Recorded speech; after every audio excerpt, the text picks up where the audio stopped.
இந்த செய்தியை கேட்ட பின்பு நாய் என்ற சொல் மிக உயரிய மதிப்பு கொண்டதாக மாறும்.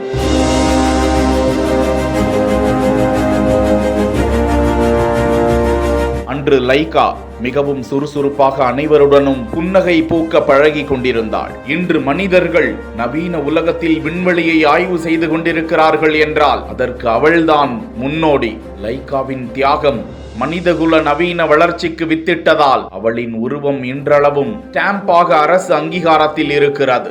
ஆம், நீல் ஆம்ஸ்ட்ராங் நிலவில் தடம் பதித்த முதல் நபர் என்றால் அவருக்கெல்லாம் முன்பே பல்லாண்டுகளுக்கு முன்பே விண்வெளிக்கு சென்ற முதல் நபர் என்ற பெருமைக்குரியவர் இந்த லைகா மட்டுமே. மனிதன் விண்வெளி ஆராய்ச்சியில் அபரிமிதமான வளர்ச்சியை கண்டிருக்கிறான். சந்திரன், செவ்வாய் தொடங்கி புதிய புதிய கிரகங்களையும் கண்டறிந்து வருகிறான்.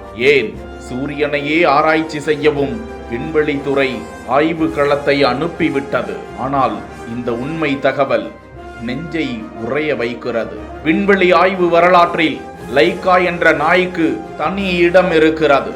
1957ஆம் ஆண்டு நவம்பர் 3ஆம் தேதி ஸ்புட்னிக் வெற்றிகரமாக விண்ணில் ஏவப்பட்டது. அக்டோபர் புரட்சியின் 40வது ஆண்டு நிறைவு விழாவில் மற்றொரு வரலாற்று சாதனையை சோவியத் யூனியன் தலைவர் நிகிதா குருசேவ் சாதிக்க வேண்டும் என நினைத்தார். விண்வெளி பயணத்தில் நாம் தான் கோளோச்ச வேண்டும் என ஆர்வம் கொண்டார். விஞ்ஞானிகள் முடுக்கிவிடப்பட்டனர். அப்போது அந்த சவாலான பயணத்தில் மனிதர்களை அனுப்ப முடியாது. லைகா மனிதர்களோடு மிகவும் அருமையாக பழகக்கூடியவள். மாஸ்கோவின் தெருக்களில் உலாவிக் கொண்டிருந்தவள்.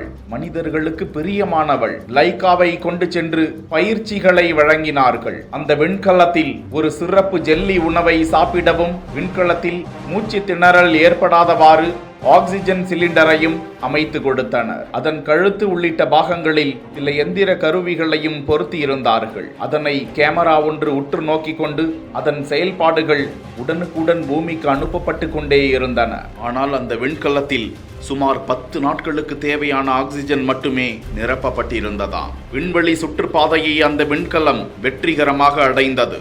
ஆனால் சோகத்திலும் சோகம்.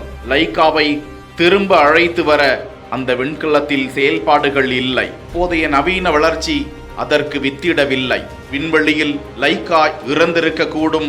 அதீத வெப்பநிலை காரணமாக அது மரணித்திருக்க கூடும். குறைந்த இடைவெளிக்குள் அதனால் எழுந்திருக்க முடியாமலும் சுவாச பிரச்சனையாலும் அது உயிரிழந்திருக்கலாம் என்றெல்லாம் பேசப்பட்டது. பல்லாண்டுகளுக்கு பிறகு அது அந்த விண்கலம் கடலில் விழுந்து நொறுங்கியதாகவும் கூறப்படுகிறது. நிச்சயம் லைகா இந்த உலகின் ஒரு மாபெரும் வீராங்கனையாக மாறினாள். அதன் நினைவாக இன்றளவும் சிறப்பு தபால் ஸ்டாம்புகள் உள்ளன.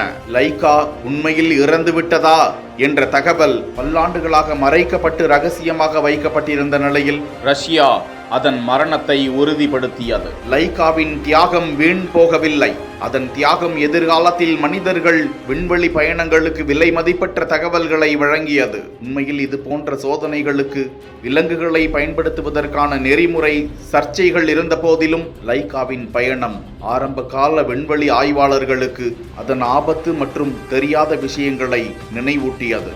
அந்த நன்றியுள்ள ஜீவனுக்கு நாமும் நன்றிகளை தெரிவித்துக் கொள்வோம்.